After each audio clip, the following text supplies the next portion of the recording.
क्या नाम है जी आपका? मेरा नाम शहजाद दास है और मालिक के शरण में आने से पहले मैं मोहम्मद शहजाद खान था। मालिक की शरण में आने के बाद मेरे को शहजाद दास नाम है मेरा। कहाँ से आए आप?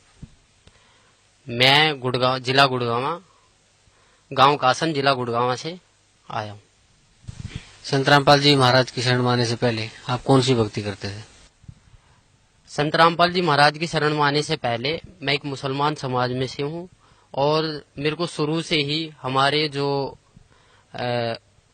बुजुर्ग है, जो भी हमारे माता पिता, जो भी हमारे मौलवी साहब है, उन्होंने मुझे सिर्फ एक ही चीज सिखाई थी कि नमाज पढ़ो, रोजे रखो, ईद बकरा ईद मनाओ, मांस खाओ, कुछ भी करो पर मालिक का नाम लो। बस मुसलमान समाज में मैंने एक चीज जरूर देखी है कि मुसलमान समाज वो सिवा अल्लाह ताला के किसी को नहीं मानता। ये मैंने उन चीजों की देखा है। और इसके अलावा उन्होंने मेरे से कहा था कि एक तहज्जुद की नमाज होती है जो रात के 12 बजे पढ़ी जाती है, अगर उसको पढ़ लोगे तो जो तुम्हारा सबाब है, सबाब का मतलब जो फल है वो दुगना हो जाता है। और सुबह 4 बजे की जो नमाज जिसे हम फजर की नमाज बोलते हैं, अगर उसको अगर पढ़ के अगर आप किसी काम के लिए चलते हो तो ये समझ लो वो काम तो आपका 100% होगा। मैंने आज मेरे को मालिक की शरण में आज मेरे को 5 साल हो गए और 5 साल से पहले यानी कि मैं 22 साल तक इस साधना को करता रहा रेगुलर, पर मेरे को 1% भी ऐसा नहीं लगा कि आज मैंने अपना फ्यूचर बना लिया हो या आज मैंने अपना कोई काम कर लिया हो या फिर मैं किसी चीज में परफेक्ट हुआ हूं या किसी चीज में मैं सक्सेसफुल हुआ हूं। मुझे ऐसा कुछ अनुभव नहीं हुआ। यहाँ तक कि मैंने जो ख्वाजा गरीब नवाज की दरगाह है जो अजमेर में है, जिसको मोइनुद्दीन चिश्ती की दरगाह बोला जाता है, जो पूरे वर्ल्ड में प्रसिद्ध है, उस पे भी मैंने चादर के लिए बोला। मेरे मम्मी पापा ने कहा कि आप वहां जाओ, वहां चादर चढ़ाओ, वो सबकी मुराद पूरी करते, तो आप वहां जाओ। मैं वहां भी गया, उनके लिए चादर बोला। पर मैं जहां भी गया वहां मैंने देखा एक बहुत बड़ा देग है, उसमें लोग बाग सोने डाल रहे हैं, चांदी डाल रहे, पैसे डाल रहे। मेरे पास कोई मनी नहीं था, मेरे पास कोई पैसा नहीं था। मैं वहां गया, वहां लोग बाग क्या करते हैं, सर पे टोपी लगा लेते हैं, मालिक का नाम लेते हैं और कहते हैं कि एक कपड़ा सा लेते हैं हरे वाला और उसके नीचे बंदों को निकालते हैं और कहते हैं कि तुम्हें सवाब मिल चुका है, जन्नत का दरवाजा खुल चुका है। कहते हैं ये जन्नती दरवाजा और रमजान के दिनों में खोला जाता है। पर मुझे आज तक वहां जाने से, मेरे कम से कम भी 22 साल तक रेगुलर गया, पर मुझे वहां जाने से कोई लाभ नहीं हुआ, ना ही मुझे कोई फायदा हुआ है। और बहुत सी जगह गया, अलीगढ़ दरगाह पे भी गया, महरौली की जो दरगाह है वहां पर भी गया, वहां भी चद्दरें बोली है। वहां सिर्फ क्या है कि बाहर मांस कटता है, अंदर मालिक का वो पत्थर होता है, पत्थर के सामने सिजदा करो या उसके ऊपर कोई चद्दर चढ़ा दो, वही कहानी। हर जगह एक ना एक स्टेप सीखने को मिलते हैं। महरौली की जो दरगाह वहां क्या है, बहुत बड़ा एक दरगाह बना रखी है और वहां पत्थर है, वहां पत्थर के ऊपर चद्दर बिछा दो और बाहर क्या है मांस खाओ, मांस के टुकड़े कर करके खिलाए जाते थे और कहते हैं कि ये बहुत बड़ा सवाब है। मालिक ने मांस के लिए बोला गया है, मालिक ने बोला था कि कुर्बानी दो, बकरे, गाय, भैंस जो भी उनके हाथ लगे उसको कुर्बान करते थे और लोग बागों को खिलाते थे। इससे वो अपना कर्म तो खराब करते ही करते थे, दूसरे के कर्म भी बिगाड़ते थे। मुसलमान धर्म में जो मांस बनता है वो इस प्रकार बनता है जैसे कोई हरी सब्जी बना रहा हो, और मांस में भी कोई बकरा काट देता है, कोई मुर्गा काट देता है, कोई भैंस काट देता है, सब चल रहे हैं और सबको बोला जाता था एक ही मटके में से। शराबी भी उसी मटके से पानी पी रहा है, कैंसर वाला भी उसी मटके से पानी पी रहा है, बच्चे भी उसी मटके से पानी पी रहे, बाप भी उसी मटके से पानी पी रहा है और कोई नमाजी आदमी भी है वो भी उसी मटके से पानी पी रहा है। अगर मैं उस पर ऑब्जेक्शन उठाता था, मैं कहता था ये गलत है, तो वो कहते थे ये नहीं है, ये सवाब है, मुसलमान एक दूसरे मुसलमान का झूठा खा सकता है। इससे मैं बहुत इरेटर हो गया, मतलब इतना इरेटर हो गया कि मैं अपना मानसिक संतुलन खो बैठा था और मैं सोचा कि ये नहीं होगा। फिर मैंने अपने एक मौलवी साहब से बात करा कि क्या ये जो हम कर रहे हैं, जो हम जो चल रहे हैं, ये क्या सच है। उन्होंने कहा कि बहुत अच्छा है, आप एक काम करो, 40 दिन की जमात में जाइए। 40 दिन की जमात में तो नहीं गया, पर हाँ मैं 3 दिन की जमात में जरूर गया था। कादियान गया था, वहां से मैं कुछ बुकें लेकर आया था जो आज सदगुरु रामपाल जी महाराज के पास हैं। उन्होंने क्या बताया था, उन्होंने वहां भी क्या था, वहां मैंने देखा एक भेड़ चाल, जो अगर कहीं भी ऐसा लगता है कि वहां आज खाना बनने वाला, तो वो नमाज को छोड़ के खाने के ऊपर पहले टूटते थे। वो भक्ति नहीं देखते थे, वो ये सोचते थे कि हमारा पेट भरे और हम सोए। नमाज कोई अहमियत नहीं रखती उन बंदों के लिए, नमाज थी एक नित्य नियम और नमाज से ऐसा मुझे कोई फायदा नहीं मिला। मेरे माँ बाप ने ये बोल दिया था कि तू जिंदगी में कभी अपना फ्यूचर नहीं बना पाएगा और सदा जिंदगी एक मजदूरी की तरह काम करता रहेगा। सर, संत रामपाल जी महाराज की शरण में कैसे आए आप? मुसलमानों में क्या कहा जाता है कि नहीं, हमें सीधा मुसलमान बना के भेजा है। बट मैं इस परंपरा को निभाता आया। तो एक दिन क्या हुआ कि मेरे को ऐसे ही मैं बैठा हुआ था, अपने पापा के हॉस्पिटल में बैठा हुआ था। मेरे फादर का हॉस्पिटल था खान हॉस्पिटल मानेसर के अंदर, गुड़गांव के अंदर, वहां बैठा हुआ था। तो मेरे को भक्ति सौदागरों का संदेश एक किताब मिली, उसे मैं धीरे धीरे पढ़ना स्टार्ट करा। मैंने पापा से पूछा, पापा ये पुस्तक कहाँ से आई? उन्होंने कहा कि मैंने डाक द्वारा ये बरवाला से मंगवाई है, आश्रम से मंगवाई है। तो मैंने वो धीरे धीरे पढ़ी। उसमें देखा मैंने जो कलाम पाक की एक हेडिंग लिख रही थी, जिसमें लिखा गया था कि वह अल्लाह ताला जिसने पानी की एक बूंद से आदमी और औरत को उत्पन्न किया और फिर इस पृथ्वी पर साहिबे नस्ल, किसी का बाप, किसी का दामाद, किसी का औरत बना के भेज दिया है, उस अल्लाह ताला के बारे में जिसने आसमान और जमीन जो इसके बीच दरमियान है उसको 6 दिन में बनाया और 7वें दिन तख्त पर जा विराजा, उसके बारे में किसी बाखबर से पूछ कर देखो। उन्होंने बताया था कि सूरत फुरकान 25 आयत 52 से 59 में ये लिख रहा है। तब मैंने इस चीज को गौर किया, मैंने इस चीज को नोट किया और कुरान शरीफ हिंदी में लेकर आया, उसको पढ़ा, उसमें देखा, सेम टू सेम वही कहानी निकली।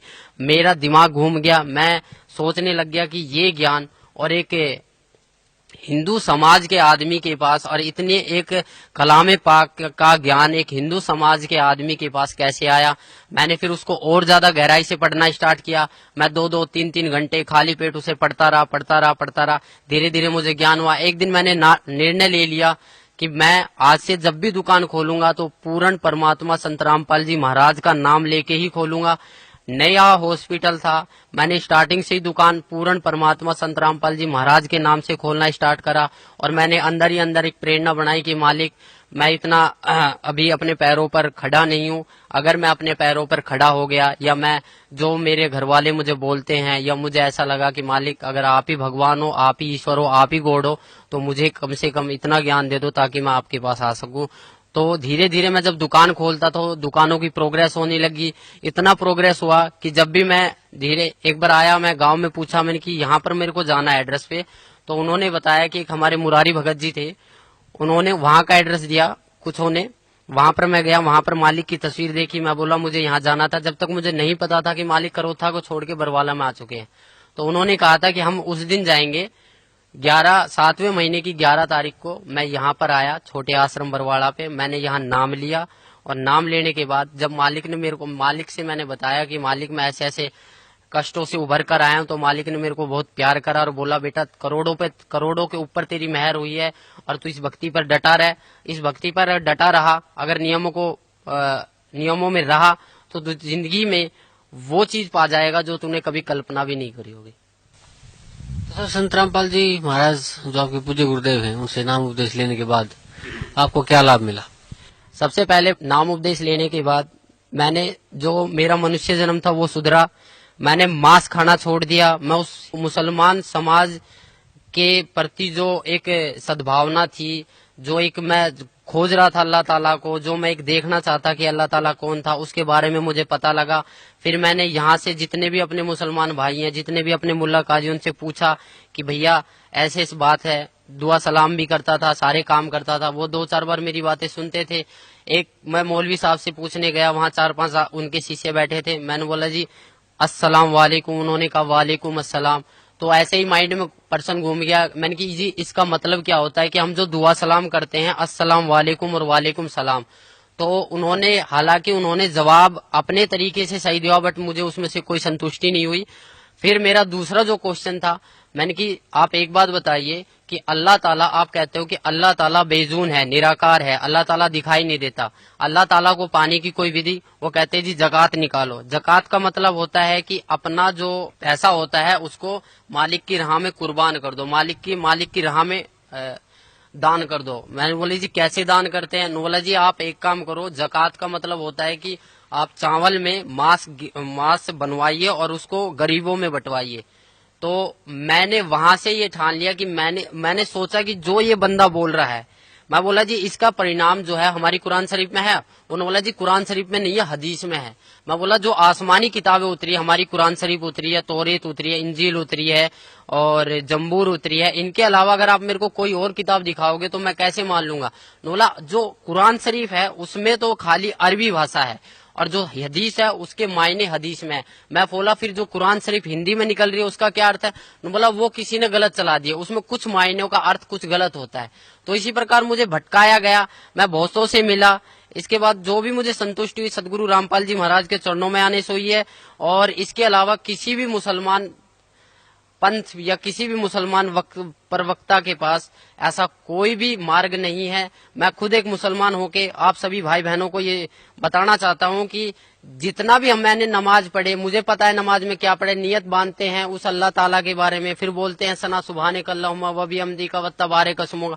इसकी हिंदी निकाल के देखो, आप इसकी हिंदी निकाल के देखो, उसमें आपको कहीं भी नजर नहीं आएगा कि आप किसी परमात्मा की प्रार्थना कर रहे हो, क्योंकि ये प्रार्थना है ही नहीं, आप तो आदेश दे रहे हो। मैंने एक हिंदी निकाल के देखा, अल्हम्दुलिल्लाहि रब्बिल आलमीन अर्रहमानिर रहीम मालिक यौमिद्दीन इय्याका नअबुदु व इय्याका नस्तईन इहदिनस सिरातल मुस्तकीम सिरातल लजीना अनअमता अलैहिम गैरुल मगदूबी अलैहिम वनद्वालिन आमीन। ये प्रार्थना हम शुरू में पढ़ते थे, बट इसका कोई मतलब ही नहीं निकला। क्यों नहीं निकला?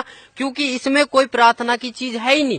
हम तो आदेश दे रहे हैं कि ए पैगंबर तू वहां जा, तू फलानी जगह कर, तू ये काम कर, तू ये काम कर, ये तो हम एडवाइस कर रहे हैं। पर हम प्रार्थना, हमें एक प्रार्थना करनी है, हमें नमाज का मतलब समझना है। नमाज चीज क्या है? नमाज का मतलब जो है परमात्मा बताते हैं कि नमाज का मतलब होता है कि अरदास लगाना, अपनी प्रार्थना लगाना, नित्य नियम करना। हमें 5 टाइम की नमाज दी है, फजर, जोहर, असर, मगरिब, ये 5 टाइम की जो नमाज दी है। पर आज लग हमने नमाज कौन सी सच्चे दिल से पढ़ी? कहीं भी हमें इस फजर की नमाज में जकात अलग हो जाती है, सुन्नत अलग हो जाती है, रकात अलग हो जाती है, कुछ भी अलग हो जाता है, पर परमात्मा तो एक है। हम पैदा होते हैं तब हम हिंदू होते हैं, और जब हमारी मुसलमानी कर दी जाती है फिर हम मुसलमान बन जाते हैं। ऐसा क्यों? अगर मालिक मुसलमान ही बनाना था तो वो जो मुसलमानी होती है वो ऊपर से ही क्यों नहीं बना के भेजी? इसका कोई जवाब है? किसी भी मुल्ला जी के पास इसका कोई जवाब नहीं है। ना ही हमारे मोहम्मद साहब ने कभी मांस को छुआ था। मोहम्मद साहब के 1,80,000 शिष्य हो गए थे, ना ही उन्होंने कभी मांस को छुआ और ना ही उन्होंने कभी बोला कि तुम मांस को खाओ। कभी भी किसी ने बोला नहीं है। मेरी सभी मुसलमान भाइयों, पूरे हिंदुस्तान, पूरे वर्ल्ड के मुसलमान भाइयों से प्रार्थना है कि मांस खाना, ये समझ लो हम अपने बेटे की कुर्बानी दे रहे हैं, हम अपने बेटे के मांस को खा रहे। एक मांस दूसरे मांस को खा रहा है, इससे बड़ा राक्षस और होगा कौन? इसके अलावा आप खुद समझदार हो, आपके पास हमारे पूर्वज अशिक्षित थे। मेरी आप लोगों से प्रार्थना है कि आप मुसलमान हो के एक मुसल्ले ईमान बनो। मुसलमान का अर्थ होता है कि मुसल्ले ईमान, जो अपने ईमान पर रहे। पर हमारा ईमान कहाँ है? हमारा ईमान तो कुछ है ही नहीं। आज हम मांस खाते हैं, मांस खा के फिर झूठ बोलते हैं, फिर तंबाकू खा लेते हैं। पहले क्या था? पहले मुसलमान समाज में मुसलमान बंदे के ऊपर अगर दारू एक ऐसी चीज थी, अगर दारू गिर जाती थी तो वहां से उस शरीर के अंग को काट दिया जाता। पर आज पीते हैं, मस्जिद में दारू लेके चले जाते हैं, कुर्बानियां करते हैं, बकरे को काट देते हैं। बकराईद वाले दिन आपने खुद देखा होगा, साल में 2 त्योहार आते हैं, एक ईद और एक बकराईद। बकराईद वाले दिन ऐसा क्या करा था जो बकरे काट दिए जाते हैं? हजारों की संख्या में, यानी कि करोड़ों की संख्या में बकरे मारे जाते। क्या इनका पाप नहीं लगता? क्या वो मालिक से अरदास नहीं करते हैं कि हमारा एक पाप लगा है, हमें ऐसी योनि में क्यों डाला गया जो हमें कोई भी बंदा देखता वो काट के पटक देता, फिर हमारा मांस खाता है? मैं आप लोग सभी से ये प्रार्थना करता हूं कि अपना जीवन सफल बनाए। मनुष्य जीवन एक अनमोल है, इसको व्यर्थ ना करे। मुसलमान समाज जो है वो बहुत पाक समाज है। वो पाक इसलिए है क्योंकि वो सिवाय अल्लाह ताला के किसी को मानता नहीं है। पर आजकल का जो मुसलमान समाज है वो मुल्ला काजियों ने बहकाया जा रहा है, क्योंकि हम ख्वाजा गरीब नवाज की दरगाह पे जाते हैं, क्या करते हैं? हम पत्थरों के सामने पूजा करते हैं, फिर कहते हैं कि हम पत्थरों की पूजा नहीं करते। फिर कैसे पत्थरों की पूजा करते हैं? अगर आपने सिजदा कर दिया, उसको पूज लिया, सिजदा करना एक पूज लिया सिवाय अल्लाह ताला के, फिर कहते हैं कि सिवाय अल्लाह ताला के किसी का आगे सिजदा नहीं करते। फिर ख्वाजा गरीब नवाज की दरगाह, सैयद, पीर, जितने भी ये महरौली की दरगाह, अलीगढ़ की दरगाह, यहाँ पर होता क्या है? क्या होता है यहाँ पर? क्या वो बंदा है? क्या वो पीर पैगंबर है? नहीं। उन्होंने ये कहा था कि हम भगवान नहीं है, हम अल्लाह नहीं है, हम उस अल्लाह ताला के बारे में सोचो। मेरी सभी मुसलमान भाई बहनों से अनुरोध है, मैं प्रार्थना करता हूँ कि मैं अपने परिवार से भी ये प्रार्थना करता हूँ कि उस अल्लाह ताला के बारे में जानिए जो कुरान शरीफ में लिख रहा है। कुरान शरीफ में लिख रहा है कि फला तुतिल काफिरन जाहिदुम बिही जिहादन कबीरन, कि वह अल्लाह ताला कबीर है और उस कबीर के लिए इस कुरान शरीफ की दलीलों से तू जिहाद कर, लड़ाई मत कर। जैसे मैं आज आपके सामने कह रहा हूँ, मुझे मजबूरन बस आप लोगों के सामने आना पड़ रहा है, क्योंकि ये काल एक ऐसी जाल है जिसको आप निराकार मानते हो। जिब्राइल अलैहिस्सलाम फरिश्ता जो कुरान शरीफ की आयतों को लेके मोहम्मद साहब के पास आया था, उस टाइम मोहम्मद साहब ने कहा था कि मैं अनपढ़ हूँ, मुझे पढ़ना नहीं आता, फिर भी उसने 3 बार जबरदस्ती उनका गला घोट कर उनके ऊपर उनके अंदर शक्ति डालकर पढ़वाया कि जा नीचे जा, उसको बोल कि मेरा ईमान फैलाए, ईमान फैलाए। वो ईमान इतना तगड़ा फैलाया कि आज लग उस ईमान से हम निकल नहीं पाए। मेरी आप लोगों से रिक्वेस्ट है, जितने भी मेरे पूरे वर्ल्ड के मुसलमान भाइयों, अगर मेरे से कोई गलती होती है या अगर मेरे को बताने में कोई गलती हो रही है, अगर आप इस चीज का ज्ञान रखते हो कि नहीं मैं गलत बोल रहा हूं, तो आप सतगुरु रामपाल जी महाराज बरवाड़ा में आइए और अपने विचार प्रकट कीजिए। अगर हमसे कोई गलती हुई, अगर हमें लगा कि आपका मुसलमान समाज ठीक है तो हम मुसलमान बनने के लिए तैयार हैं। अगर हमें लगा कि आपका मुसलमान समाज गलत है तो आप अपने अहंकार, अपने घमंड और अपनी ये ईर्ष्या को छोड़कर आइए और अपना कल्याण करवाइए। मेरे पापा बीमार हो गए थे, इतना सीरियस हो गए थे, वो मांस खाते थे, दारू पीते थे, बीड़ी पीते थे, सिगरेट पीते थे। डॉक्टरों ने बोला फेफड़ा खराब हो गया, दिल 20% काम करने लग गया है। उनको मैंने समझाया कि उस खुदा को याद कर। आज तेरा वो खुदा कहाँ है? वो जुम्मे की नमाज भी पढ़ते थे, ईद बकराईद को भी पढ़ते थे, मीट भी खाते थे। क्या उनकी भक्ति इतनी नाजिल नहीं थी? क्या उनकी भक्ति इतनी भी नहीं थी कि वो अपने आप को जीवित कर सके? उन्होंने तो बहुत वो करा था। तो वही बात था, उनको मैंने बोला कि उस खुदा को याद कर। उन्होंने रो के गिड़गिड़ा के बेड पे पड़े पड़े मालिक को याद किया था, बंदी छोड़ पूर्ण परमात्मा संत रामपाल जी महाराज को याद किया था कि मैं जन्मजात नाम ले लूंगा, मुझे इस बीमारी से छुड़वाओ। मेरे पूरे घर वालों ने ये कह दिया था कि ये मरेगा, यहाँ तक कि रिश्तेदारियों ने बोल दिया था कि इसके बचने की कोई उम्मीद नहीं है। फिर भी मैंने मालिक से उसके लिए प्रार्थना करी। मालिक ने बोला बेटा ठीक हो जाएगा, वो ठीक हो गया। नाम के लिए बोला बट वो आज नाम से मुकर गया है। परमात्मा की शब्द में इतनी शक्ति है कि आपने बगैर नाम लिए आप ठीक हो चुके हो। अगर आप अब भी नहीं पिछाड़ोगे फिर कब पिछाड़ोगे? सर भी आप बता रहे थे कि अल्लाह ताला की शरण में जाना चाहिए, उसको पहचानना चाहिए, उसको जानना चाहिए। तो किसे मानते हैं आप अल्लाह ताला? देखो, आज से जब मैंने नाम पहले लिया था तो मैं तो कभी जानता भी नहीं था कि अल्लाह ताला कौन है। मैंने बहुत से मुसलमान काजियों यहाँ कि मैंने मम्मी पापा से भी पूछा कि वह कोई ना कोई तो ऐसी शक्ति होगी ना जो पूरे ब्रह्मांड को चला रही है, पूरे समाज को चला रही है, जिसने एक पानी की बूंद से एक आदमी को उत्पन्न कर दिया, एक औरत को उत्पन्न कर दिया। फिर मैंने सुना था आदम और हव्वा के बारे में, बोला कि परमेश्वर अल्लाह ताला ने आदम बनाया, फिर उसकी हड्डी से एक हव्वा बनाया, उससे संसार चला। पर आदम को अगर अल्लाह ताला ने बनाया तो अल्लाह ताला भी तो होगा ना कोई। तो उन्होंने ये कहा कि आप कुरान शरीफ को पढ़ो। मैंने तहे दिल से मालिक की शरण में आने के बाद तहे दिल से 3 बार कलाम पाक को पढ़ा है।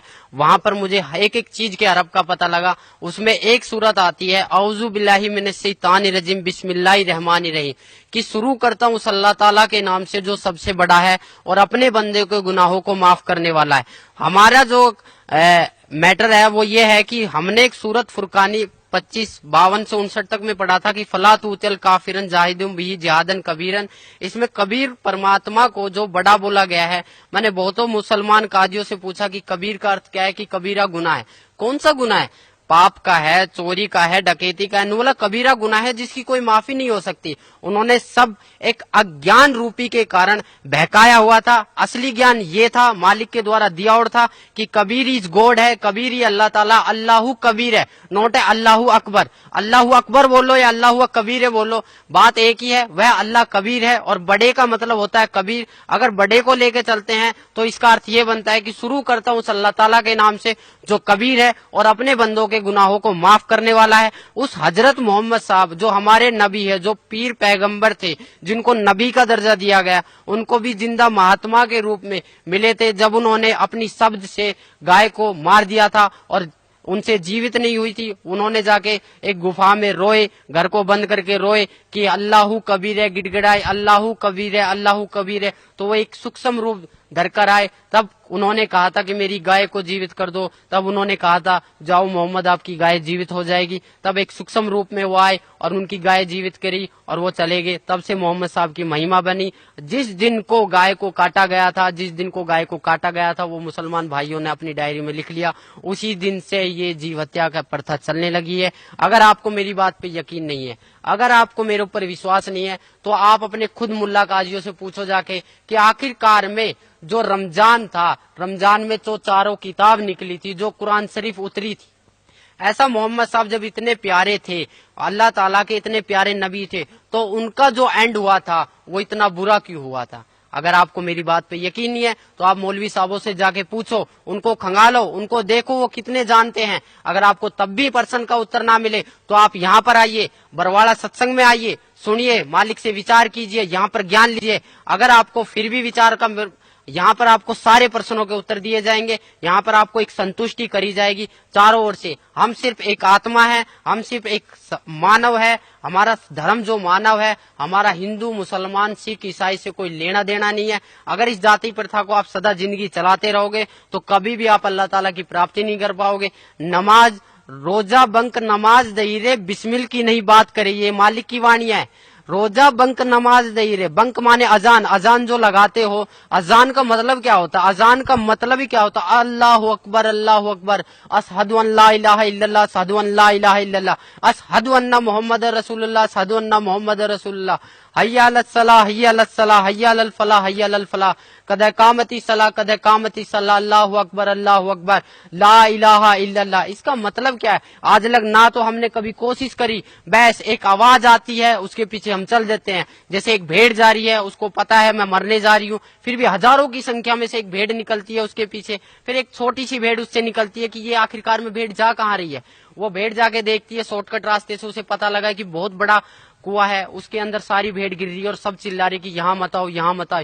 वो अपने माँ बाप भाई बहनों सबको समझाता है कि आप प्लीज इस रास्ते को छोड़ दो। सब कहते हैं कि नहीं, तेरे बड़े बुजुर्ग चले थे, तू भी चल। बड़े बुजुर्ग चले थे क्योंकि वो अशिक्षित थे, हम पढ़े लिखे, हमारे पास सही है, प्रमाण है। आप अपनी कुरान शरीफ को खोल के देखो, फजाइल अमाल को खोल के देखो, मोहम्मद साहब की जीवनी पढ़ो। हजरत मोहम्मद साहब कौन थे? उनकी 40 साल के बाद 2 बार विधवा हो चुकी खाजिदा बेगम से शादी हुई थी, 4 पुत्र 3 लड़कियां प्राप्त हुई थी। उनके सामने उनके पुत्र हाशिम, काबिल और ताहिर तीनों आपस में कट के मर गए थे। उस आदमी का जीना क्या जीना जिसके सामने उसकी बच्चों को ही मौत हो गई।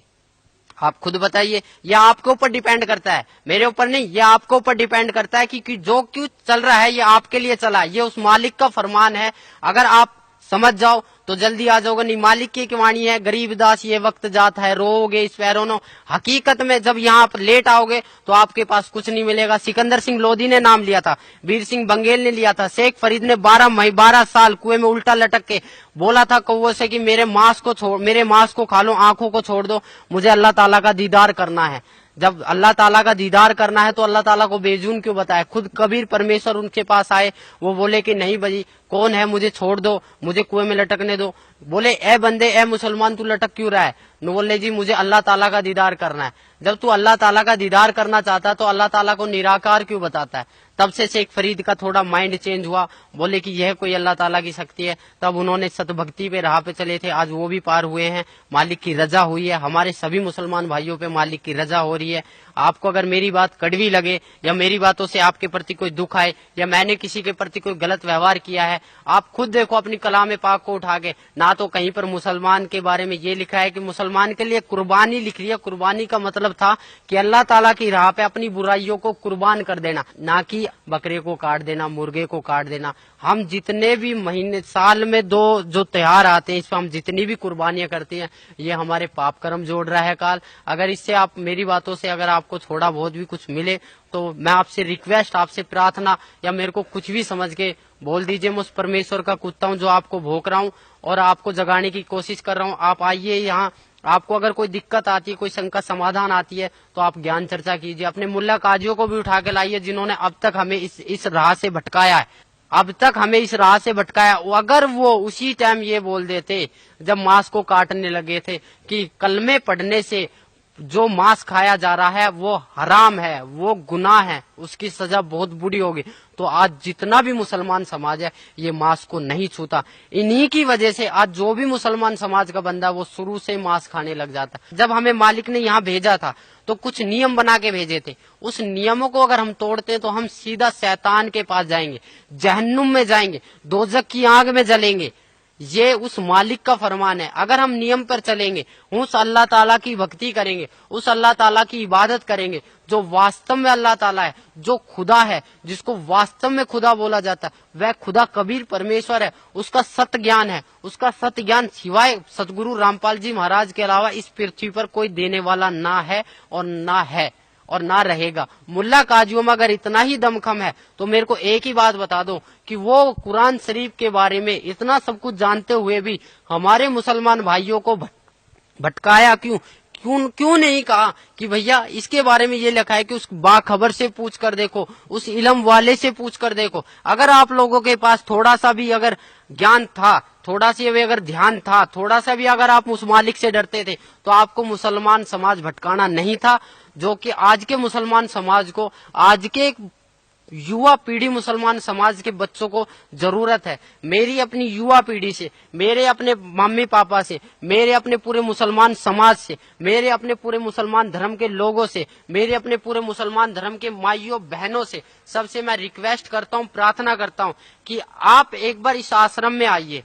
सतगुरु रामपाल जी महाराज बरवाड़ा में जो आए हुए हैं ये अल्लाह ताला के मुनाइंदे हैं, यानी कि अल्लाह ताला के द्वारा भेजे हुए एक फरिश्ते हैं जो हम सोए हुए आत्माओं को जगाने के लिए आए। हमें उसी जन्नत में वापस जाना जहां से हम अल्लाह ताला से बिछड़कर यहाँ आए। आप खुद कहते थे, हमें खुद बताया जाता था कि हम जन्नत से आए हैं। जब हमें इतना पता है कि ये शैतान का सब कुछ है, यहाँ शैतान का ही हुक्म चलता है, तो हम यहाँ से निकलने की क्यों इच्छा नहीं करते? क्या ये हमारा खुद का है? हमारा शरीर भी खुद का नहीं है। अगर हकीकत पूछो तो मनुष्य जन्म इतना अनमोल जन्म है, पर हम इसको अपनी गलत साधना के कारण, अपनी अज्ञानता के कारण इसको बर्बाद दिन पा दिन करते जा रहे हैं। मैं आपको एक पर्सनली बताता हूँ, मेरे रिश्तेदार 40 दिन की जमात में गए, 40 दिन की जमात में गए, हज में गए, 2 बार हज करके आए। कहते हैं कि हज में जो जाता है वो बंदा सीधा जन्नत को जाता है। उसके घर में उसकी बहू का एक 1.5 साल की लड़की गुजर गई, 1.5 महीना पहले। उसको 1.5 महीने के बाद एक बच्चा पैदा होने वाला था, 1.5 महीने के बाद उसका लड़का होते ही गुजर गया। तो इससे बड़ी आफत और क्या आ सकती है उस बंदे के लिए जो बंदा जमात में गया है? उस बंदे को क्या वो मालिक इतना नहीं देख सकता कि ये बंदा मेरी राह में लग रहा है, इस बंदे के घर में बरकत दूं या इस घर के बंदे को मैं सही सलामत रखूं? ये बंदा इतने, अगर काल जब अपनी वाली पे आता है, काल जब को खाने लगता है तो वो किसी का ना माँ देखता, ना बेटी देखता, ना बहन देखता है, ना बेटा देखता है, ना बाप देखता है। उसको सिर्फ खाने के लिए 1 लाख चाहिए, 1.25 लाख उत्पन्न कर रहे, उसको श्राप मिला हुआ है। आप सभी भाई बहनों, सभी मुसलमान भाई बहनों, भाईजानों से मेरी प्रार्थना है, मेरी रिक्वेस्ट है कि आप सतगुरु रामपाल जी महाराज के चरणों में आइए। मुझे आने से लाभ हुआ है, मुझे आने से लाभ हुआ है, आपको भी होगा अगर आप नियम पर चले, उस बंदी छोड़ के नियम पर चले, उस अल्लाह कबीर ताला को याद करो जो वास्तव में अल्लाह ताला है। अगर कबीर अल्लाह ताला नहीं है तो 786 बहुत कहते हैं कि 786 बार कबीर अल्लाह कुरान शरीफ में लिखा हुआ है। आप एक बार खोल के देखो, कुरान शरीफ को पढ़ के देखो। हम बहुत डरते थे कि कुरान शरीफ को हम पढ़ेंगे तो हमें पाप लगेगा, हमें अजाब मिलेगा, हम नापाक हैं। नापाक अगर बंदा है तो भी कुछ दिक्कत नहीं है। आप कुरान शरीफ को खोल के देखो, कुरान शरीफ को पढ़ के देखो, कुरान मजीद को पढ़ के देखो, फजाइल अमाल को पढ़ के देखो, मोहम्मद साहब की जीवनी को पढ़ के देखो, आपको बहुत कुछ मिलेगा। बहुत कुछ है कुरान शरीफ में। अगर कुरान शरीफ के अलावा कोई भी मुल्ला काजी आपसे ये कहता है कि नहीं इसमें तो ये चीज नहीं है, हदीस में है, तो हदीस तो मालिक ने बनाई ही नहीं है। हदीस तो आसमानी किताब है ही नहीं। हमारी 4 किताबें हैं, तौरेत, इंजिल, जंबूर और कुरान शरीफ। एक ईसा अलैहिस्सलाम पर उतरी थी, एक दाऊद अलैहिस्सलाम पर उतरी थी, एक मूसा अलैहिस्सलाम पर उतरी थी, और चौथी किताब जो है रमजान के दिनों में उतरी थी। 40 साल के जब मोहम्मद साहब थे तो 40 साल से 23 साल तक वो उतरती रही थी, वो रमजान के दिनों में उतरी थी, इसलिए वो कुरान शरीफ कहलाई। आप खुद देखो, उस कुरान शरीफ को खोल के देखो, आपको पता लगेगा, एक एक चीज का पता लगेगा आखिर कुरान शरीफ बोल क्या रही है। सर क्या मानते हैं आप कुरान शरीफ में या मुसलमान धर्म में परमात्मा को जैसे हिंदू परमात्मा कहते हैं और क्रिश्चियन गॉड कहते हैं और सिख धर्म में रब का दर्जा दिया जाता है, तो मुसलमान धर्म में आप बता रहे थे कि भी अल्लाह ताला का दर्जा दिया जाता है, तो वो क्या साकार है, निराकार है, बेचून है, क्या पोजीशन है उसकी आपके धार्मिक ग्रंथों में? देखो जी, धार्मिक ग्रंथों के हिसाब से अगर आप चलते हो तो अल्लाह ताला को निराकार तो घोषित कोई भी धार्मिक ग्रंथ करता ही नहीं है। अल्लाह ताला साकार है, ना तो वह बेजून है ना निराकार है। बहुत से कहते हैं अल्लाह ताला कण कण में समाया हुआ है, ये बात मैं मानता हूँ, अल्लाह ताला कण कण में समाया, बट अल्लाह ताला साकार है। जब हमारी कुरान शरीफ में लिख रहा है कि उसने 6 दिन में सृष्टि की रचना करी और 7वें दिन सखत पर जा विराजा, विराजने का मतलब बैठा है, वो कोई भगवान है, वो कोई शक्ति है, उसके बारे में, उस अल्लाह ताला के बारे में किसी बाखबर से पूछ कर देखो। बाखबर का मतलब होता है तत्वदर्शी संत, उस तत्वदर्शी संत से पूछ कर देखो। और तत्वदर्शी संत कौन है, कैसे है, उसके बारे में आपको ज्ञान मिलेगा। एक हमारी बुक चल रही है ज्ञान गंगा, उसको पढ़िए, आपको बहुत लाभ मिलेगा। अपनी कुरान शरीफ को खोल के देखिए, आप जब तक कुरान शरीफ को नहीं खोल के देखोगे आप निराकार ही साबित करते रहोगे। परमात्मा साकार है, कबीर अल्लाह है, अल्लाह ताला कबीर है, उसका नाम कबीर है, वह 7वें आसमान पर बैठा हुआ है, वह जन्नत में है, उसका नाम कबीर है और उसी की हम प्यारी आत्माएं हैं, पूरा वर्ल्ड उसी की आत्माएं हैं। हमें यहाँ से सीधा अपने मालिक के पास जाना है, ना कि शैतान के पास। अगर आपको मेरी बात पे यकीन नहीं है तो आप मौलवी साहबों से जाके पूछो, उनको खंगालो, उनको देखो वो कितने जानते हैं। अगर आपको तब भी प्रश्न का उत्तर ना मिले तो आप यहाँ पर आइए, बरवाड़ा सत्संग में आइए, सुनिए, मालिक से विचार कीजिए, यहाँ पर ज्ञान लीजिए। अगर आपको फिर भी विचार का, यहाँ पर आपको सारे प्रश्नों के उत्तर दिए जाएंगे, यहाँ पर आपको एक संतुष्टि करी जाएगी चारों ओर से। हम सिर्फ एक आत्मा है, हम सिर्फ एक मानव है, हमारा धर्म जो मानव है, हमारा हिंदू मुसलमान सिख ईसाई से कोई लेना देना नहीं है। अगर इस जाति प्रथा को आप सदा जिंदगी चलाते रहोगे तो कभी भी आप अल्लाह ताला की प्राप्ति नहीं कर पाओगे। जो क्यों चल रहा है ये आपके लिए चला है, ये उस मालिक का फरमान है। अगर आप समझ जाओ तो जल्दी आ जाओगे, नहीं मालिक की वाणी है, गरीब दास ये वक्त जाता है, रोओगे इस पैरोनो। हकीकत में जब यहाँ आप लेट आओगे तो आपके पास कुछ नहीं मिलेगा। सिकंदर लोधी ने नाम लिया था, वीर सिंह बंगेल ने लिया था, शेख फरीद ने 12 साल कुएं में उल्टा लटक के बोला था कौवों से कि मेरे मांस को खा लो, आंखों को छोड़ दो, मुझे अल्लाह ताला का दीदार करना है। जब अल्लाह ताला का दीदार करना है तो अल्लाह ताला को बेजून क्यों बताया? खुद कबीर परमेश्वर उनके पास आए, वो बोले कि नहीं भाई कौन है, मुझे छोड़ दो, मुझे कुएं में लटकने दो। बोले ए बंदे, ए मुसलमान, तू लटक क्यों रहा है? न बोले जी मुझे अल्लाह ताला का दीदार करना है। जब तू अल्लाह ताला का दीदार करना चाहता है तो अल्लाह ताला को निराकार क्यों बताता है?